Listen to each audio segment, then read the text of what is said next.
oftentimes people get very panicked when they have an issue. They want to go straight to their doctor, get an MRI, get imaging. And sometimes that is warranted, but most of the time it isn't, and actually can create more fear and more, anxiety about what's going on. Oftentimes, if you feel like there's so many obstacles to get in front of a PT, you either wait too long or you end up not doing anything about it. No matter what your daily life is like, if you are working at a desk for the majority of the day, if you're a manual laborer, if you are a busy mom, there are all different ways to incorporate movement as a habit. Clinics that I had been working at, it was just, you either feel pressured by insurance, because insurance sometimes dictates the way that you treat, or by your employers because they have, it's a business as well. You feel like, you have a quota to meet most of the time. But I was getting tired of that. And I learned that early on that I did not want to be a part of that. When you are being pressured to treat on a specific timeline or asked to do things that may not be ethical, like there's a tipping point, and there's, you need to say like, okay, this is not the way to do it.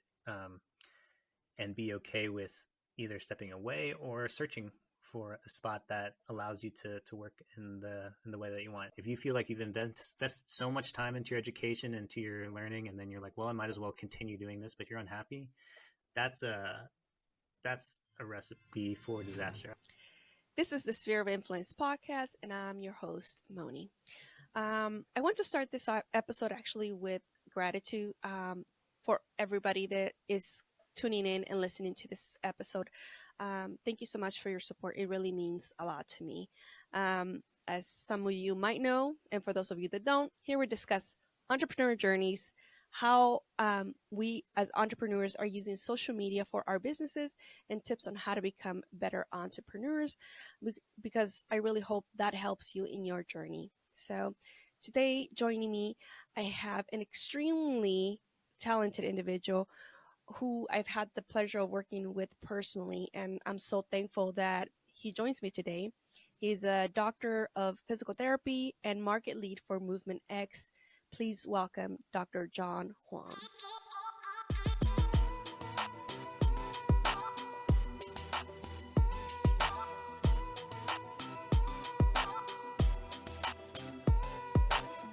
Thanks for having me. Of course. Thank you for joining me and making the time. I know you're busy with clients, so I really do appreciate you joining me. This episode might feel a little bit different than what you guys are usually used to, but I really want to touch on the importance of like making sure that our bodies are up to par so that we are living our best lives, especially for all my entrepreneurs out there. But we will be chatting about physical therapy, aka PTs, who might be thinking about leaving their clinics that aren't helping them reach their full potential. So stay tuned for that if you are here for that. So Dr. John and I actually met this year in February, and I had been stuck on the couch for, I think, a little bit over 3 months when we met. And I couldn't even do the simplest things, like go to the restroom or walk to the kitchen and make myself some food. And I was in huge amounts of pain. And I was so fed up with the pain that I actually consider having a second surgery. And I had been fighting that so bad because I had already had a surgery back in 2017.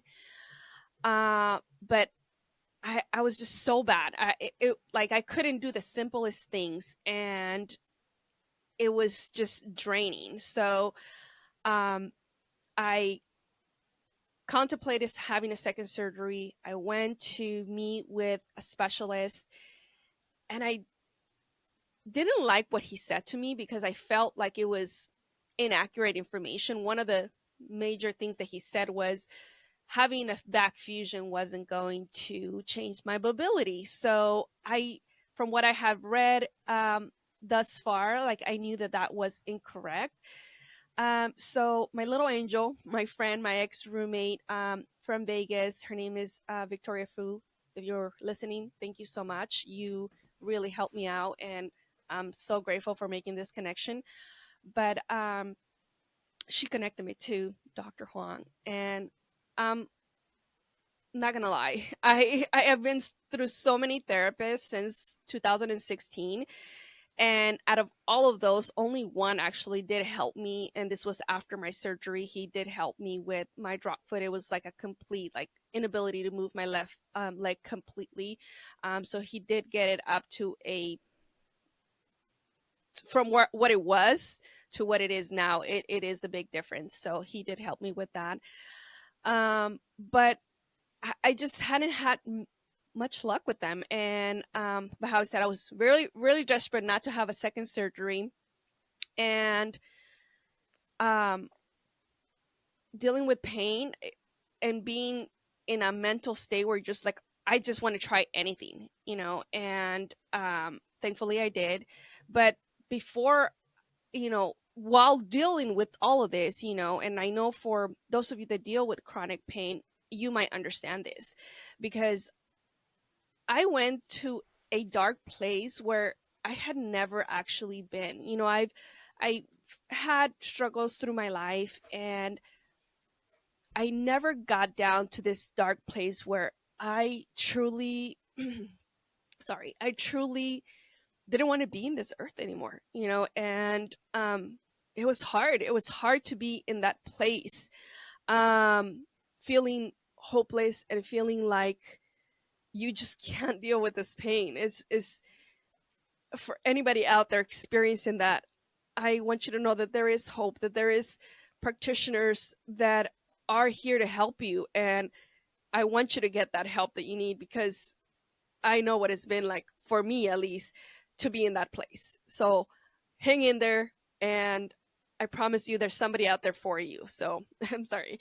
But healing is challenging. You know, it's challenging because not only do we live in a place where we're constantly looking for things to work faster and faster, but just healing doesn't work that way. And also, the other part of that equation is not having enough practitioners who are actually trained properly and know what they're doing. And this is why I'm so grateful that we've crossed paths, Dr. John. And we really need more people like you and doing the work that you do. So I've been to so many offices that did nothing for me. Can you talk about what is the difference with you? Yeah, well, first of all, thank you for sharing your story. I know that this is maybe a tough thing to relive, and there is a lot going on there. For me, as a physical therapist, one of the biggest honors that I have as a clinician is to be able to spend time with patients. I would say out of all the types of allied health practitioners out there, physical therapists are one of the practitioners that get to spend more than 15 minutes with patients, ideally. Not all PTs work in a setting that allows them to do that, but I have really tried to design my business and my lifestyle to be able to really dedicate time to my patients and really get to know them and be accessible to them. And I think that's the biggest difference with my practice, which is I would consider a concierge practice, um, which allows me to see a lower volume caseload. So I used to work in clinics, you know, fresh out of school, you didn't know any better, and you would see, you know, 15 to 20 patients a day, maybe spend 20 minutes max with somebody, do a little manual therapy, and then they work with an aide. And that really dilutes what can be done. And I would say that, you know, it still can help a good majority of patients, but for somebody in chronic pain, um, the treatment plan needs to be designed a little bit differently. And I believe that in your typical high volume, fast paced clinic, you don't have the literally you don't have the time to be able to dive into that and help somebody truly. So the biggest, you know, benefit to working with somebody in a private practice that allows you to have that time is just that accessibility and the wherewithal to really invest in their care. So luckily, I've gotten a chance to work with you. I know over several months, but my hope is to always with my patients for them not to depend on me anymore, is to really guide them to the point where they feel confident and independent. And with chronic pain, that is the biggest thing, is recalibrating your body and your mindsets to feel like you can do everything you want to do. And it's been a pleasure seeing you get back to the gym and doing all the things that you want to do. Thank you, thank you. Not quite there, but we're getting there. We're getting there, slowly but surely. Yep. um, what do you think is some of the common mistakes that people make when it comes to like their health, when it comes to like Mm. physical therapy? Yeah, that's a great question. I would say that maybe a big part of it is just not knowing what a PT is capable of. And I think there's part of that has to do with the changing landscape in healthcare, specifically physical therapy, and that most people think they automatically have to get permission from their physician, or they have to go through certain avenues before they can see a physical therapist.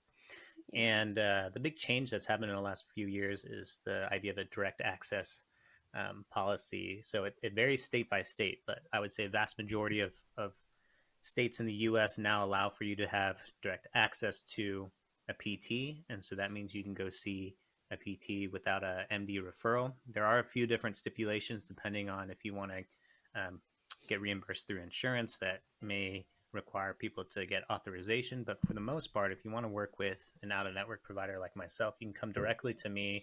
Don't have to wait. Don't have to, wait for authorization, and that really has a big impact on the healing process. So oftentimes, if you feel like there's so many obstacles to get in front of a PT, you either wait too long or you end up not doing anything about it. And that's what I think leads people to start, searching YouTube and WebMD and really getting to this rabbit hole where they're trying to fix things. They don't really have a accurate approach to it, and then they end up wasting time or making it even worse.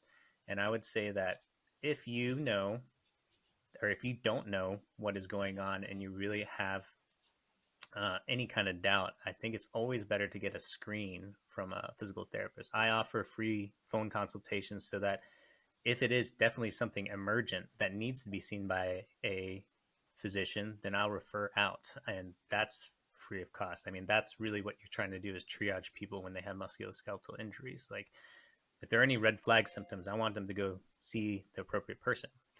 If the patient is able to change their pain with movement or positioning, or at a point where it's okay, it's bothering them, but it's not preventing them from living their life, then most of the time that's something a physical therapist can help with.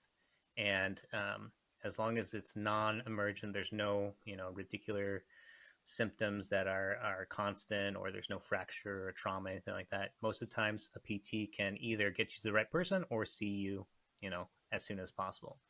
Then if the patient is thorough with their kind of exploring their options, they'll understand that they're actually going to be saving themselves time and money, because oftentimes people get very panicked when they have an issue. They want to go straight to their doctor, get an MRI, get imaging, and sometimes that is warranted, but most of the time it isn't, and actually can create more fear and more anxiety about what's going on. So long answer to your short question, but I think that there's a No, lot no, of I appreciate it.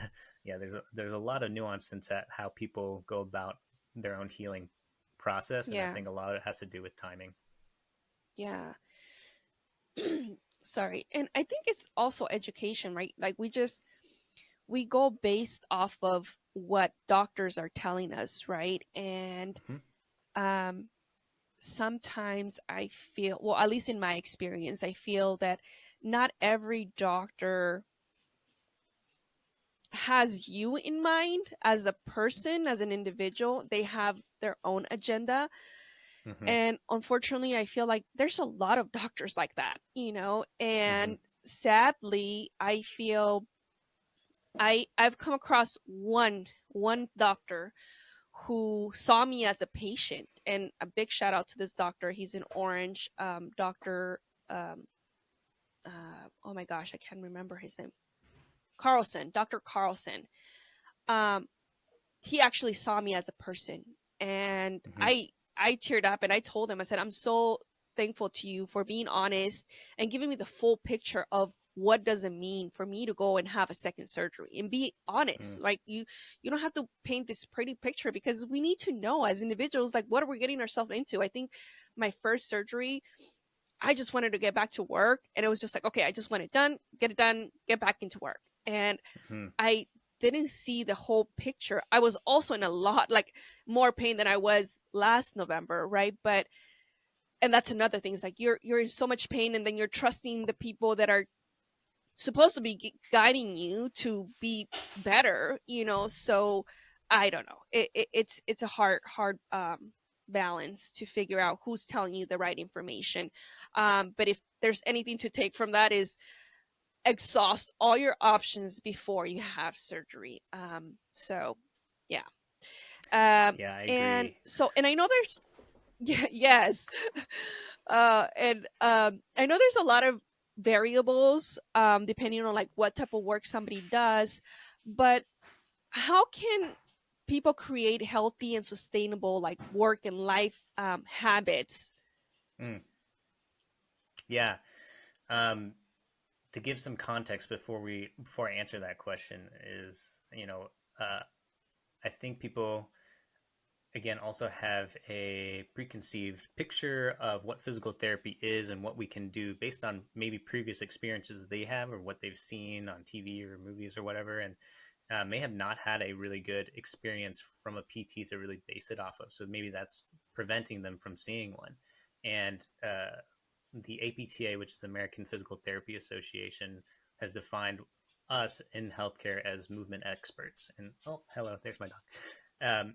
Movement experts, meaning that we work on the movement system, which means that it's more than just your musculoskeletal system, your cardiovascular system, there's a lot of different systems within the body that we can focus on and isolate, but the movement system is a combination of everything that requires you to live your life and do these things. And so when we consider it from a broader perspective, and that physical therapists are treating the body as a whole and really combining these different systems together when they're treating them, then we can have a better way to diagnose and prescribe our treatment, which is movement and exercise and positioning and awareness and that kind of thing. So no matter what your daily life is like, if you are working at a desk for majority of the day, if you're a manual laborer, if you are a busy mom, there are all different ways to incorporate movement as a habit into your daily routine. And you know, so many research studies have gone to show that physical activity, no matter at what level, is going to be beneficial to your health. So even something as simple as, when you go to grocery shop, parking a little bit further away, so you're walking, getting more steps in, or taking the stairs instead of the elevator. You may not consider that specifically exercise, but it is physical activity that is contributing to your overall health picture. And so what I give my patients in terms of advice when it comes to creating a healthier lifestyle based around movement is to be aware of how many times you are doing things that require you to get up, walk, get up and down from a chair. Those are all little opportunities for you to get stronger, more aware. You don't have to think of exercise as this, burden that you have to do 1 hour a day and set aside time for it, because then that gets to the point where you're like, oh, I don't have the time for it. But everybody has the time to, while they're waiting or waiting in line or brushing their teeth or going around the house, to work on little things. And that's what I think is the key, is to create a foundation through a physical therapy program, so that makes you more aware of when you can work on these, and then just slowly incorporating that into your daily life. Mm. Yeah, and it's so funny because you often don't realize the things that you are doing to yourself. Like for me, it was, I work in the computer a lot, and I would lean on one side while I'm thinking, and you don't I, you don't think about it, but it does affect your body. So like being very mindful of how your body is working, it's important. And I got the pleasure of being guided by Dr. John to, like my office setup is set up in a way where I have spine support and my legs are being supported at an angle. So all those little things are important, you know. So for the people that work in an office setting, what are some habits that they need to pay attention to, and maybe some exercises or stretches that they might, you know, that might be helpful and beneficial for them? Yeah, this is a great question. And I have a particular interest in ergonomics and workplace design. My wife works from home, and I also have a lot of patients that either are now working from home after the pandemic or work in an office where their setup um, is where they are for the majority of the day. So, one of the benefits of being a mobile concierge PT is I got a chance to go to your home and actually look at it physically and take a look at your setup, how we can optimize it, create basically a better environment for your body to thrive in. My biggest advice to people who are working and are kind of sedentary throughout the day is to make movement a regular part of your day. So whether or not you are sitting in meetings all day or you're working and you can get into the zone, having a timer or some kind of system where you're getting up out of your chair, or if you have a sit stand desk, taking the time to actually change positions. A lot of time people ask me what's the best posture, what's the best chair to use, what's the best whatever. All of that does not matter as long as you are not moving. So, or let me rephrase that.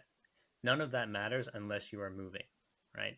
You can get the best, most ergonomic chair and setup and whatever, but if you're there for 8 hours straight, you're still going to have discomfort. Okay. So, what I would say is first drive the awareness that you need to move and putting kind of making your office space more um, friendly for movement. So one example is have a space behind you where you can lay like a yoga mat, or you can put your foam roller and maybe your straps or whatever nearby so you can see them. Because what's in front of your mind is what's going to stay front of mind. So creating an environment that allows you to take these short little breaks. You can take calls, or you can take your break in between meetings or whatever, do a few stretches, get some blood circulating, change positions, and get back to work. Those are going to be the biggest key.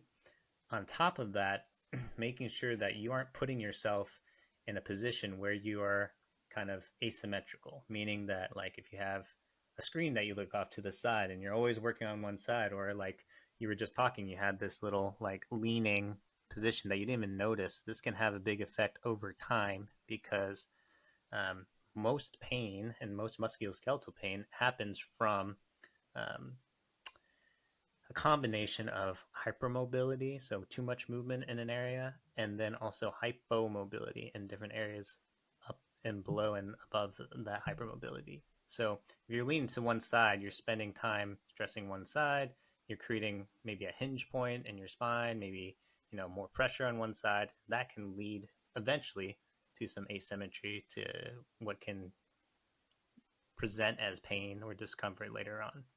So when you're working in front of a computer, you're sitting down.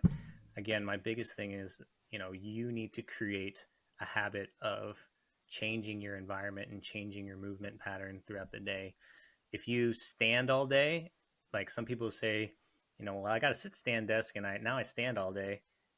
Well, that you're still standing all day. So you need to be able to move through it. You need to sit sometimes and stand sometimes. Most of the time people are sitting too much, but I have had patients that they made the change to standing and now they're standing too much and it's creating other issues. So again, bottom line, make sure you're moving more and moving more often.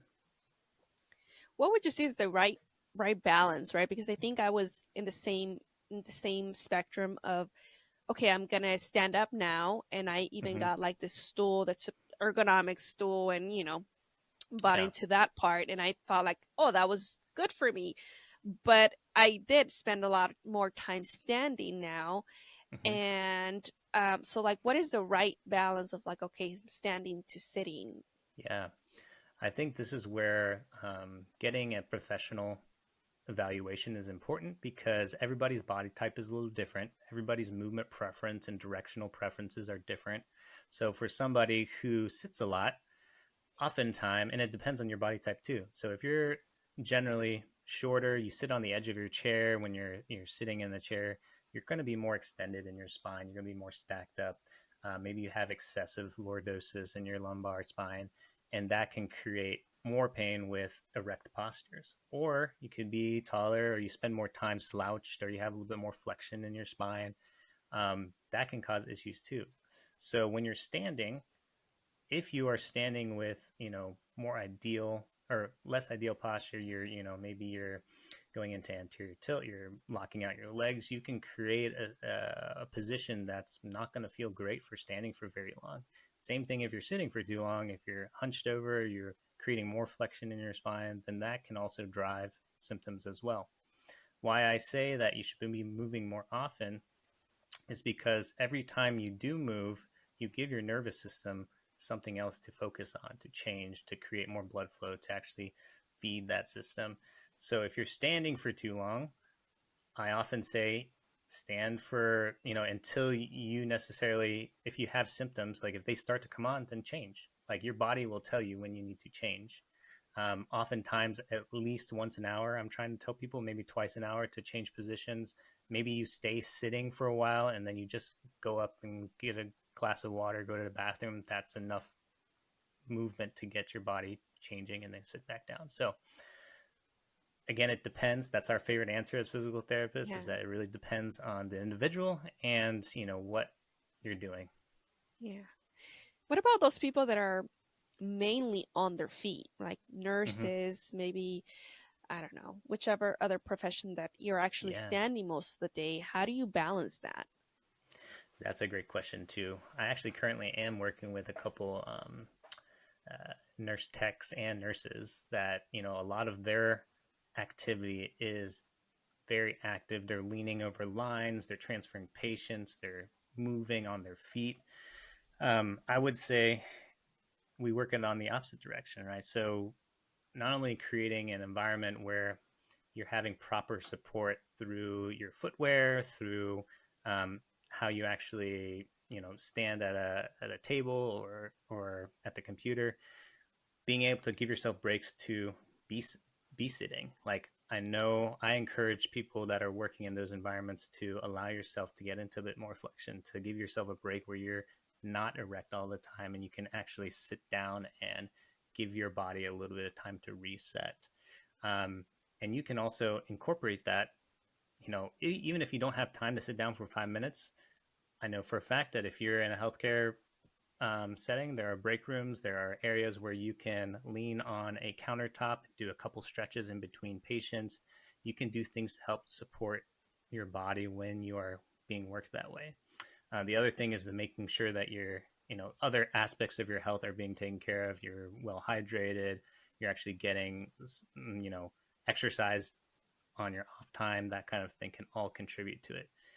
But I would say if you're on your feet and you're moving quite a lot, you need to determine, okay, where's my limit? And then building in strategies so that you can accommodate that and be able to sit down and take a breather.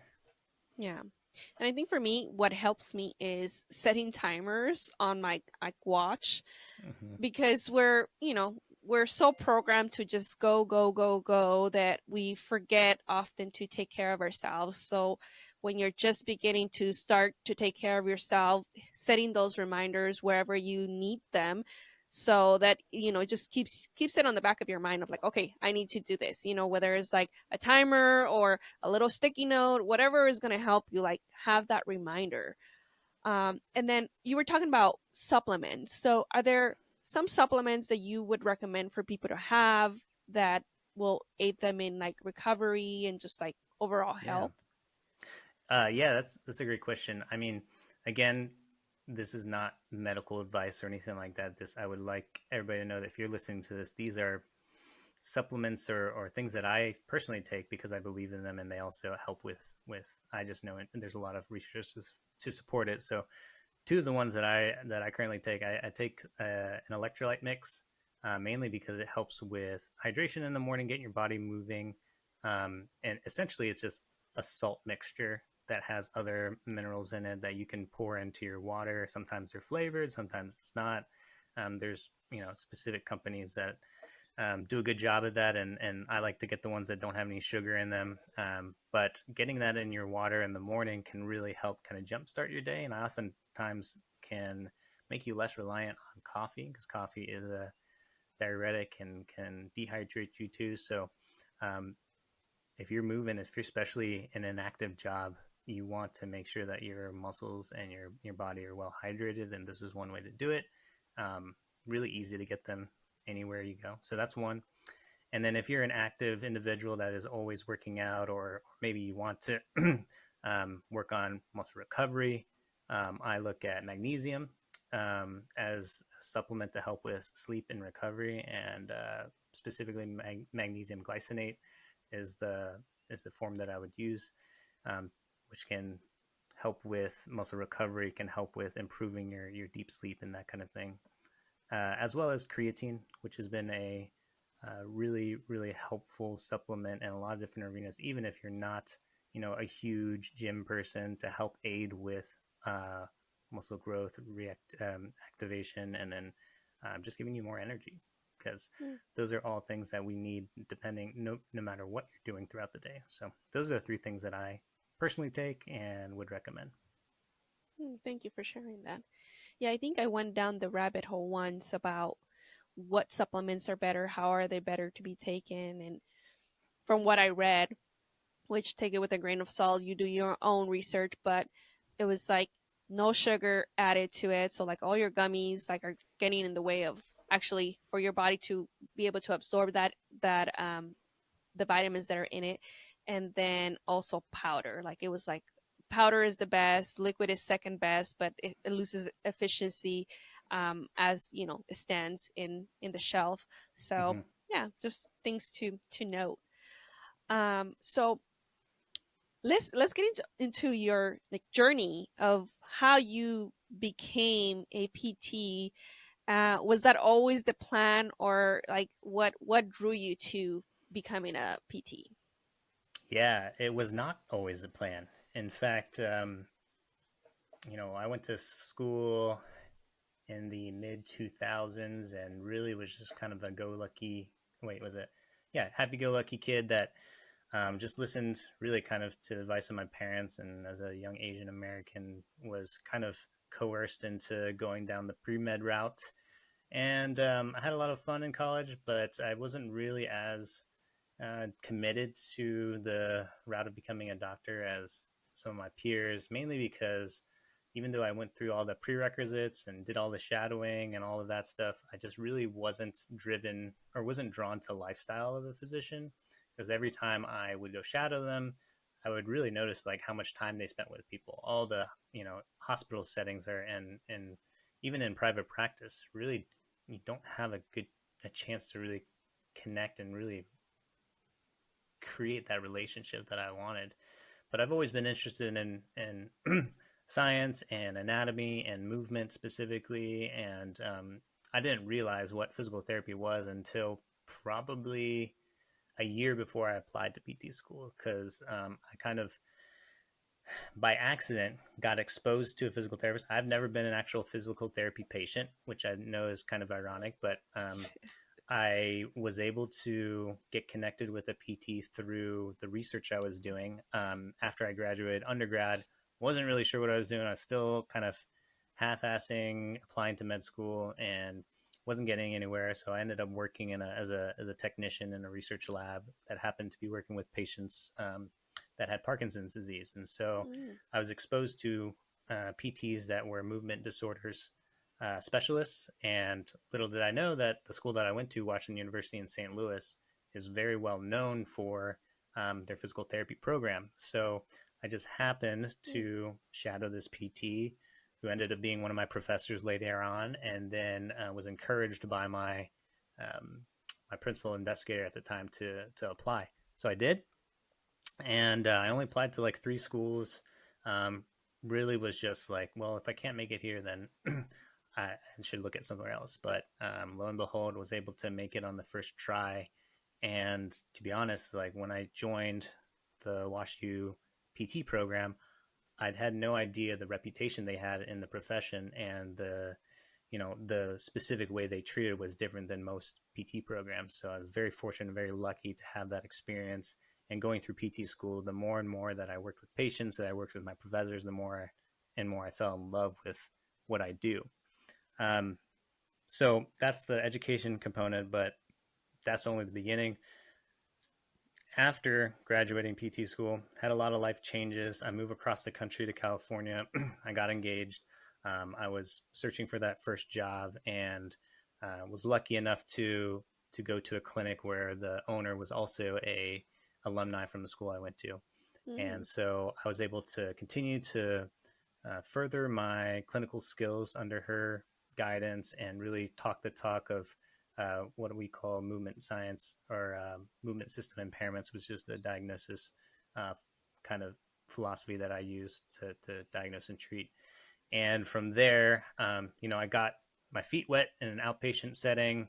I was there for about 2.5 years, but then slowly started to feel like, okay, I'm hitting my ceiling when it comes to what I can be doing at this level. And so I knew I wanted to jump into a different kind of role. And I thought at that time the best thing for me to do was to go out and do my own thing. In retrospect, you know, oh, can you hear me still? All right. Yes. In retrospect, I thought I probably was a little hasty, but again, when you're an entrepreneur with the fire underneath you, you make these jumps, and I was ready to make that jump. So I started a cash PT clinic inside of a rock climbing gym. I had the opportunity to be on site inside this gym that I'd been going to, and started to slowly build up my network and my word of mouth referrals, and kind of just jumped full head on into entrepreneurship. And even though I was young in my career, I felt like I had the ability to really create something special. And that's where I was able to, again, create these programs that allowed me to work a lot more closely with patients, have more time, but also living the lifestyle that I wanted. I found at previous clinics that I had been working at, it was just, you either feel pressured by insurance, because insurance dictates sometimes dictates the way that you treat, or by your Yeah. employers because they have, it's a business as well. You feel like, you have a quota to meet most of the time. But um, I was getting tired of that. And I learned that early on that I did not want to be a part of that. So again, fast forward a few years, the pandemic hit. There was a huge shift in healthcare. Um, I was working two jobs at the same time because obviously I also needed to save and continue to work. So I ended up working at a different clinic full time. And I also was doing my thing on the side. So I was still trying to figure out what was best for me, but you also have bills to pay. So um, that Yeah. was tough for me as an entrepreneur, that to almost think like I was taking a step back because I had Yeah. to go to another clinic and work. Um, that definitely, and then I had, all the common imposter syndrome, just the burnout from an administrative standpoint. So for me, it was still trying to find the balance. Um, and while I have a very entrepreneurial spirit, uh, I don't think I was cut out to be a solo entrepreneur. What I Mm. mean is, I thrive with a community, but I also need the autonomy. So that's Mm. kind of what led me to Movement X, which is essentially a PT company that is remote nationwide, that has different hubs of PTs. However, we still can run our practice however we like in terms of the hours that we work, the price that we set. But then there's a built-in community, which my shirt shows right here, of PTs that are doing the same thing you're doing and also can provide resources and experience to help you grow within yourself. So I have my own practice that I run underneath Movement X, and I also have the fortune to work on their staff as well to help other PTs do the same thing. That's amazing. That's quite the story. You went from working and then breaking off, and I think we need those humbling experiences, and I think that experience of you going off on your own really helped you to decide what's best for you, and that's with you joining Movement X, right? And Mm-hmm. I think for all my entrepreneurs out there that you're in the same footsteps, know that sometimes you have to test the waters and figure out what's going to work for you. And that might mean that you open a door and then you close it later. But know that whatever experience you gain from that experience will help you in the future. So don't take it as a failure, take it as a lesson, in anything, in any entrepreneurship that you go into. So um but that's amazing. So you went into Movement X, and obviously, can you talk a little bit more about Movement X, because I believe they really align with what you do as far as being one-on-one and the type of care that you provide. Can you tell me Yeah. more about that? Yeah. So coincidentally, when I started my practice, it was end of 2018. And that's right around when Movement X was also in parallel starting to really rise up and form out into what they're coming today. And so I remember back in 2018, I got a call from one of the leaders in the organization, and they were trying to recruit me in 2018. But at that time, they were a very different organization. I was still trying to do my own thing, so I said thanks, but no thanks. And then 2.5 years later, when the pandemic hit, we just happened to cross paths again. They were growing more. I was looking for a way to have that community because I had gone through, and then by that time, 2 years of trial and error, figuring out what I wanted to do. And then I just found that the philosophy of how they treated and how they wanted to support providers was really aligned with what I wanted to build. And so instead of trying to, do everything by myself, I was like, okay, I can go really fast by myself, or I can go really far with a larger group of people and build something bigger. And so, Movement X's mission is really to help people move their best so that they can live their best.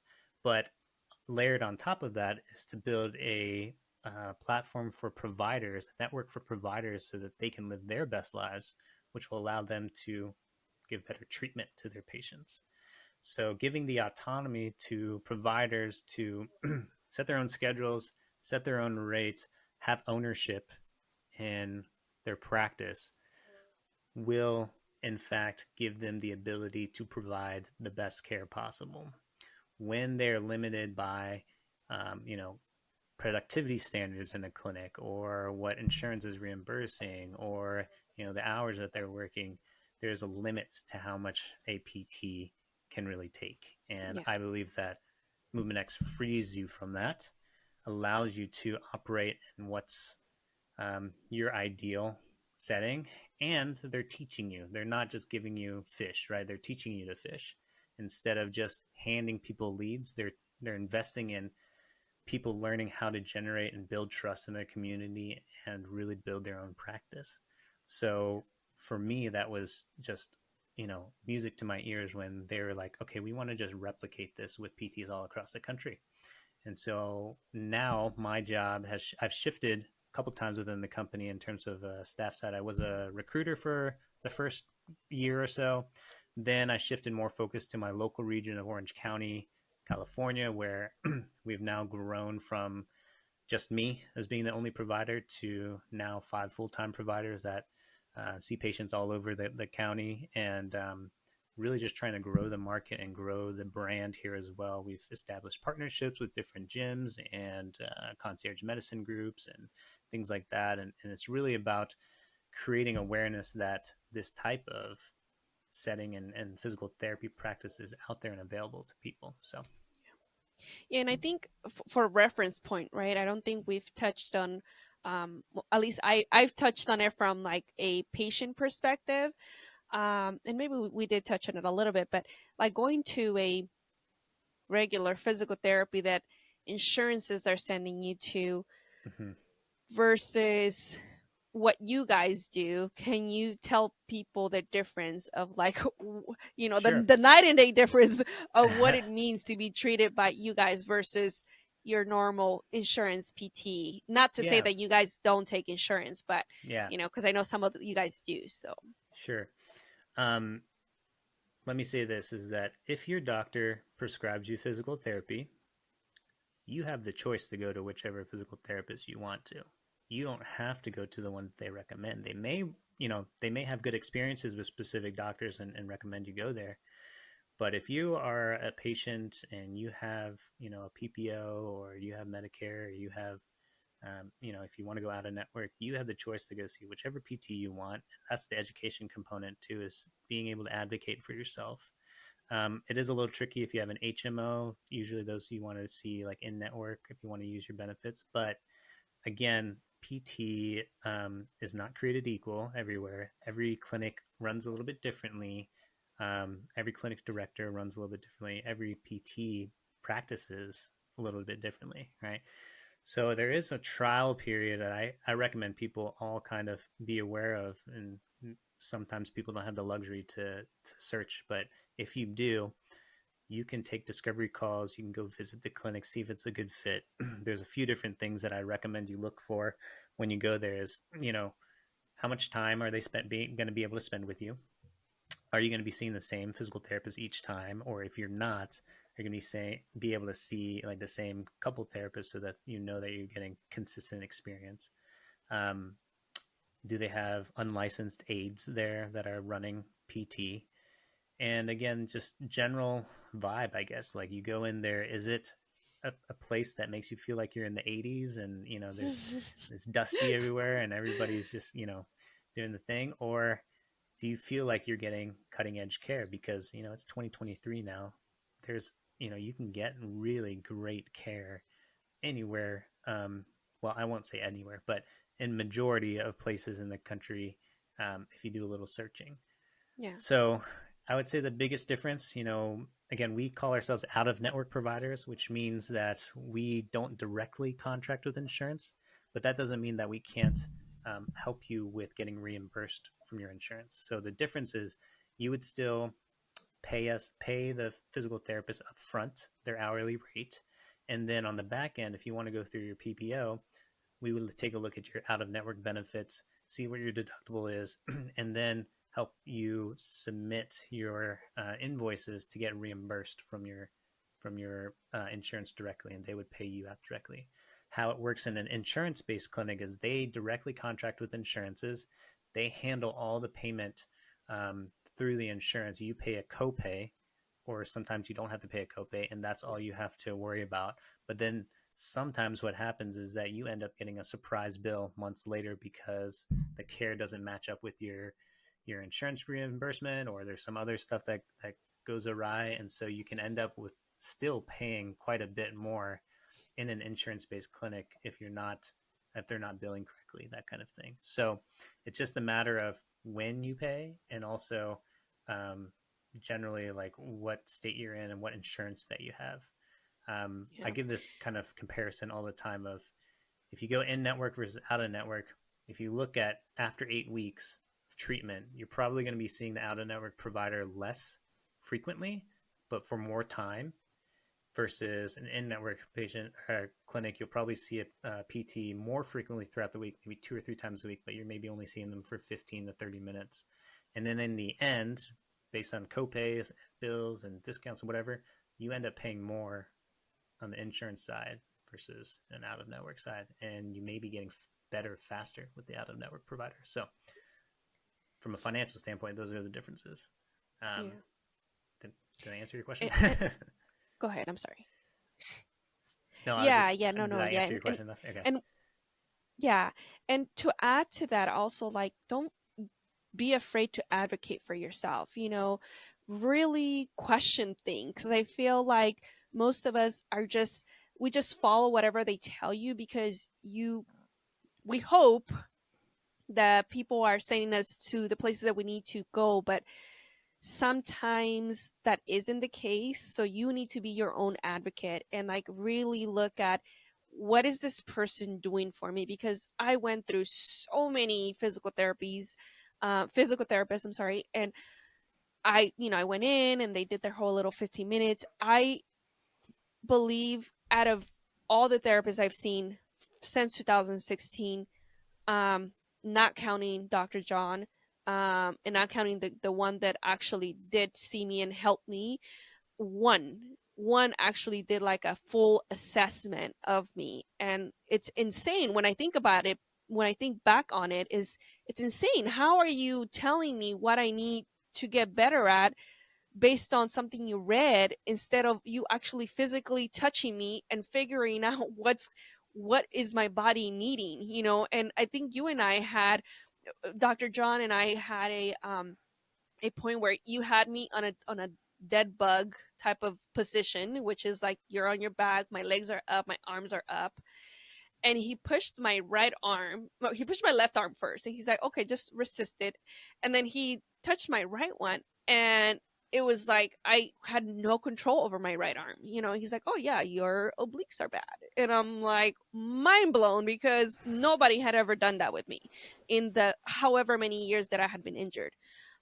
So it just, be an advocate for yourself, because there are people that are just there to collect the money from the insurance and that are not there for your well-being and because they want to see you get better. So and if you want to see you see yourself get better, which I know most of you do, um you have to get to the places where they're actually going to take care of you. So um but for those PT therapists, right, that might be stuck in, well, let's start from the beginning. For the PT therapists that are just getting out of graduate school, or finishing up their doctorate, um, what would be your tip for them, and what would you recommend them to do? Because they are, they could fall victims of going into clinics that just, run these Yeah. programs that are not conducive to their growth or the patient's well-being.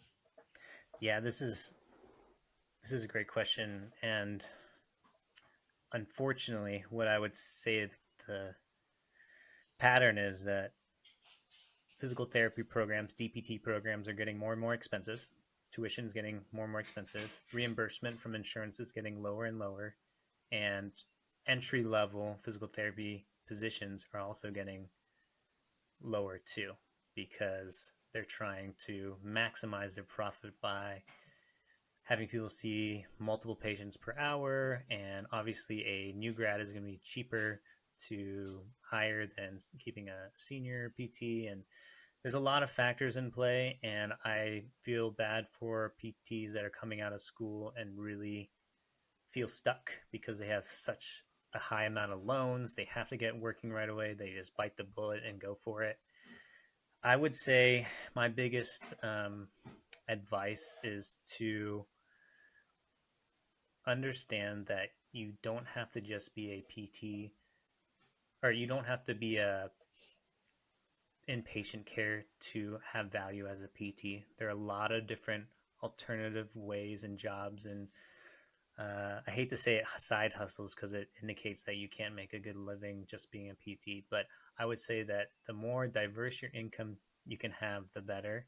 And also, in the beginning, really the first 2 to 3 years of being a clinician is all about getting your reps in and understanding that you're not just getting paid to see patients, but you're building your confidence as a clinician. You're doing pattern recognition. You're also just getting exposure to a lot of conditions. And so even if you're in a clinic that's not as ideal from a volume standpoint or whatever, I think it's important to go through that experience so that you know what you don't want to do in the future, or you have a way to really understand where people are coming from.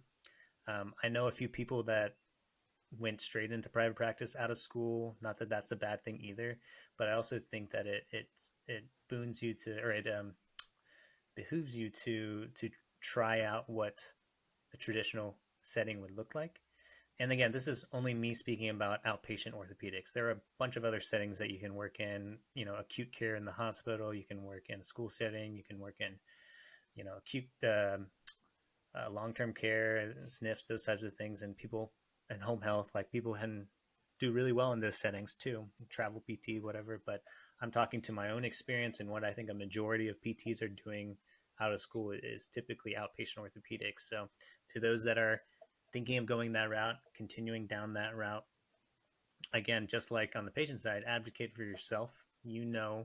Um, that when you are being pressured to treat on a specific timeline or asked to do things that may not be ethical, like there's a tipping point, and there's, you need to say like, okay, this is not the way to do it, and be okay with either stepping away or searching for a spot that allows you to work in the way that you want. And while I say that those are rare, or it's getting, while I say that those are the majority is in that kind of high volume setting, there are more and more opportunities for PTs to work in a setting that isn't like that. So Movement X again is an opportunity like that. There are other cash pay clinics and out of network clinics that are rising up.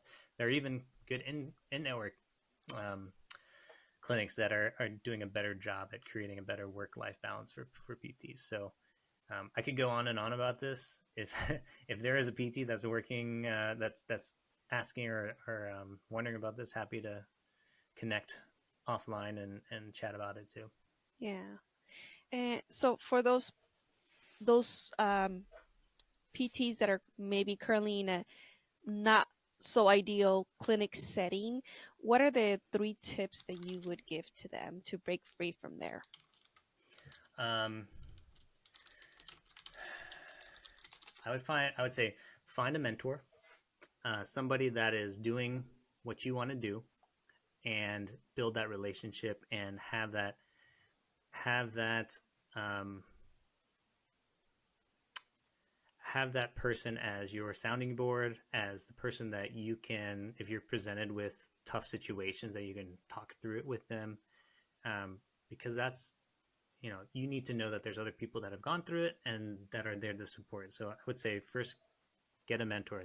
They don't even have to be a PT. Honestly, you can get, whether that's a business coach or a professor or another classmate or something like that. There's always somebody that I think is willing to spend the time and hear you out and help guide. So that's number one. Um, Number two, I would say, um, invest in yourself, in the sense of investing in your own clinical skill sets, but not even just your clinical skill sets, but your non-clinical skills too. Um, a lot of what we do as PTs is really customer service and understanding how to communicate with people and learn about people and create, an experience. So advocating for yourself, or investing in yourself could look a lot of different ways. One, obviously, you can take continuing education courses, but that's only going to take you so far. There are a lot of great kind of business marketing mindset classes that you can take to help fill those gaps when it comes to being a PT. Even something like social media marketing, being a value asset to whichever organization that you want to be a part of, that's outside of being a clinician, is going to be really helpful. That'll allow you to diversify your income. That'll allow you to be unique in a pool of applicants. Those are, creating a resume or kind of skill set that is unique. I think that's the second thing. And third thing I would say is make sure that what you're doing is you're having fun still. If you're not having fun what you're doing and everything feels like a chore, and everybody's job, there's things that you're not going to like, but if you feel like that's the majority of your job, then maybe you're not in the right setting, maybe you're not in the right profession, and that's okay. I've known a lot of PTs that have started off in PT school and transitioned to other job settings, but they still use a lot of what they do or what they've learned as a physical therapist in their current jobs. And you don't have to completely leave the profession. You can work as a consultant. You can work in, staffing. You can work in, financial advising. All these different things where you're working with people, they're going to have transferable skills. So it's not. I think that's what's that called, the sunk cost fallacy. Like, if you feel like you've invested so much time into your education, into your learning, and then you're like, well, I might as well continue doing this, but you're unhappy, that's a recipe for disaster. I would say that fail fast, and if you feel like it's not the right fit, it's okay to pivot. Yeah. What about those people that are thinking about leaving their practice to open up their own practice, Hmm. what advice would you give them? And what do you foresee, like being that you did it, what were Hmm. the challenges and what are the opportunities that come with that? Yeah. I think most people want to leave their current clinic because they don't feel like they're being valued and they don't feel Mm. like they have the opportunity to earn as much as they should. But starting off a practice is tough. There's a lot that goes into it that you may not understand in the beginning. It's not as easy as just being like, okay, I'm going to make a website and put up my prices and start going. Like there's a lot of administrative stuff that you need to be aware of on Yeah. how to actually operate your business, make sure you're in compliance, make sure you have the right systems in place for it to actually be a viable business, and understanding that you're going to learn a lot more about non-clinical stuff than you would in just a normal setting, right? So you got to be okay with marketing and business, and understanding that it's more than just getting people better, but it's also how do you make yourself more accessible? How do you provide value to them that justifies the price that you're going to charge?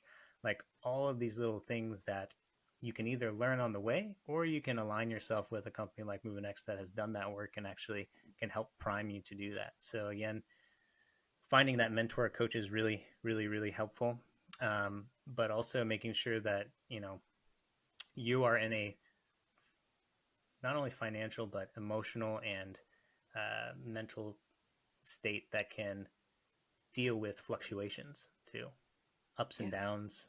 Maybe you'll have a good month, maybe you'll have a bad month, but you got to be able to ride through that and understand it's a long-term game, not just a short term. You got to be okay with not getting a steady paycheck every 2 weeks, and maybe even you know living slimmer than you were in the past and working more hours, because that's what's going to happen. Um, so yeah, I would say that prepare yourself for a bumpy ride, but it also going to be very fulfilling. And sometimes you catch lucky breaks, and other times, you're going to be down and out. And it's really about sticking with it and having the fortitude to continue building, even when it doesn't look like it's going anywhere. Yeah. And I think, unfortunately, when you go to school, they don't really teach you the business side of it. So it's a lot harder, and businesses are all about systems and having the right people in the right places, and knowledge of just so the different aspects of what it takes to run a business aside from just being the practitioner in that clinic. So it could be definitely very, very challenging. And I'm glad to hear that there is a place where people could come in and not have all of those systems already in place and Yeah. still be successful, because it's easier when there's a community of people that are guiding you through it. That's why, just with anything, right, having a mentor, it's so important, because they're going to teach you not to do the mistakes that they did along the way. So Yeah. yeah, connecting with the right people. And so when we're talking about systems, right? Um, what for your marketing, right? When we're talking about, obviously everybody knows I do social media marketing, and I help businesses grow organically online, which helps them bring in more patients, get more eyes on them, and obviously as a result get more revenue in as well. But what are you currently doing to promote your practice, and what are some tips and advices that you would give other PTs when it comes to social media? Yeah. Oh, social media, love hate relationship. um I would say I have phases where I'm really into social media, and then some phases where I'm not as into it. I think the most important thing is to have a platform where you need to know what each platform offers you. And again, if you go in with the intention that I'm going to get all my patients from social media, that's going to be tough as a physical therapist. I would say, a lot of your clients may not even be on social media, or the ideal clients that you're working on. And for me, social media serves as a peek into my life for people that are curious, that may have found me through other networks. So whether they're doing a Google search or a Yelp search, or they get a recommendation from somebody, Yeah. and they probably one of the first things they're going to do is Google me. I make myself as accessible as possible. So basically, like if you were to Google John Huang, physical therapist, I'm pretty sure all top 10 listings on Google are going to point to something, whether it's my profile on Movement X, whether it's my, Instagram profile, which is probably like my most active one. And then understanding that people want to see the human side of you, but they also want to see little bits of the professional side too. So I kind of mix up my content to show, okay, here's a review of a chair that I did. Here's a couple of stretches that I recommend. But then here's a picture of my dog, and here's a picture of my wife, and this is me running a race or whatever. So people can see that I'm the type of guy that's approachable, but I also really care about what I do. So I utilize stories a lot. I think stories is a really great way because people can interact directly with them, and they're usually like little snippets that people that you can get engagement on. Um, I also really like to just, if I'm putting out posts like on my news feed, like I want to engage with everybody that comments. Um, but again, like I think just recently I've posted for the first time in months in my news feed. So it's not all about just what you put on your profile, but also how you engage outside of that too. Um, there's a lot of different ways to spend your time on social media, and I think the best way is that you create a snapshot of who you are as a person that's not going to be accessible on a resume or off of your profile of where you work. So that's my biggest thing for social media and online presence in general is like make yourself easy to find, because most of the time people are going to Google you, and if you Google yourself and it takes you a couple clicks to find you, the actual person, then that's not a good sign. And I also make sure that my most valuable kind of content I think is reviews. Um, one of the things that I think anybody can do is set their own little Google business um, review page up. So make sure that your reviews follow you as an individual. Don't follow the clinic that you work at, because you will Mm. always own that, right? So if you work at a clinic and they review you, but then you leave that clinic, then you don't have that review anymore, right? So having a space where you can put your business, and this may require you to have a business location. I wouldn't recommend putting it at your home address, but if you have the ability to do that, make sure that people can leave reviews under your name or under your business so that it follows you. Yeah, that's a great tip. And you actually don't require a location. You could just say you don't have a location. Nice. So yeah, definitely that's great. And as far as what you shared, it's like that's for anybody, all entrepreneurs out there. It's like don't just try to sell on social media. Mm-hmm. Show your side of who you are as a person, because ultimately it's about that human connection that we need to make with people and over time. um I have to finish up, I want to do a 6 questions rapid round with you. um Okay. so I'll start. One thing you wish you knew when you started your journey. Mm, nothing is ever going to go as it seems. What has been one of the most challenging parts of your journey, and what did it teach you? Referenced it before, but basically joining another full time clinic and feeling like I was giving up on my own business. But it taught me that whenever you do that, you're just changing directions. You're not stepping backward because you're still going to be learning from it. Love that. Best piece of advice that you've ever received as an entrepreneur? Also, mention that if you're not having fun doing it, then you shouldn't be doing it. So make sure that you're enjoying some part of your job. Yes. Yes, because we live what, like 1/3 of our lives here. So Yeah. hey, be happy in what you're doing. What is one advice that you wish you would have implemented sooner? Hmm. Invested in a business coach. I did I met a business coach in the fall of 2020, but I had really wished I had invested in it right when I started. I would have Mm. saved myself a lot of grief, but at that time, I probably couldn't afford it. So at the same time, finding that again, I would just say finding a mentor and latching on sooner. Yeah. Yeah. What is the most satisfying aspect of what you do? Ooh. I mean, with my patients, it's always hearing that statement or that text that I get that says, "Hey, I finally was able to do this without pain, or I was finally able to do this again. Never thought I could do this. Thank you so much." Like that to me is so fulfilling that, it's better than any, for me, it's like my love language is words of affirmation. So when somebody tells me something like that, this brings me the most joy, right? That's what I Mm, enjoy. But I also love that same feeling when I help a provider either, you know, it's like, hey, I closed this many patients, or I was able to see this many patients, or I was able to, live my life the way that I never thought I could do it in a clinic setting. That also brings me a ton of joy too. So being able to serve people and get that feedback like almost immediately is awesome. mm. And if you had a message for new PTs, what would it be? Mm,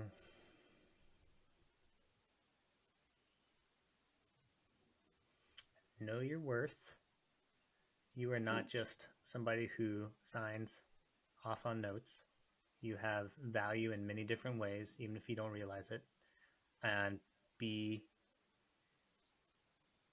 confident in your ability to showcase that and communicate that to whoever you interact with, whether it be patients or employers or whatever. You have the capability of advocating and creating your lifestyle that you want to live. mm, I love that.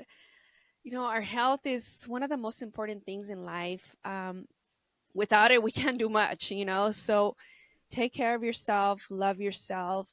If you're injured, um, please make sure that you get yourself the help that you need, And I'm going to say this with love and kindness, and I hope nobody takes it wrong, but stop being cheap with yourself. Stop going to places where insurances takes you because you think you're saving money. Think about how much is it actually costing you to not get better sooner. And like we're so quick to buy stuff, to buy the new phone, to spend on somebody else. Really think about yourself and really like stop thinking about money as the barrier of entry to getting yourself there, because money is going to come and go. There's always a credit card that you could use. Not that I'm advising anybody to do that, but it's just like you don't let money be the excuse of you not getting yourself to where you need to be to get yourself healthier. And for those PTs out there looking to make a difference, maybe open up their own clinic. And I hope that this really empowers you to know that we need more people like you, the people that really care about what they're doing. And I hope that Dr. John is able to help you guys and connecting with Movement X if that is something that you guys are really looking to do and maybe help you in your journey. So take this colleague's advice and actually put it into action, right? Like the things that he shared today. I'm always a big person of like, hey, you're learning something, put it into action, because that's the only way we're going to continue to grow and get better in anything. So thank you so much, Dr. John, for joining me today. For people that might want to get in contact with you, where can they find you? Yeah, thank you so much for having me. This was a pleasure to kind of talk about some of these things that most people that I wish I had known back in the day. But if you're curious to connect, my handle is Your Spin Doctor on all social media, YOURSPINDOCTOR. And again, Movement X, our website is www.movement-x.com. If you're curious about being a provider or you're a patient out there that wants to work with somebody, we are nationwide. Go to that website, click request session. There's also an application there if you're looking to join the team. But that's the first step. And again, I would say if you're curious at all, I always, I'll respond to every DM that's sent to me. I really do enjoy talking to newer PTs. So if you're curious about it and you want to learn more, you want to talk about it first, feel free to reach out to me on whatever social media platform you frequent. Perfect. Thank you so much again. A big shout out to Studio R45 and Riverside FM for making this episode happen. And thank you all for listening today. I will see you guys on the next one.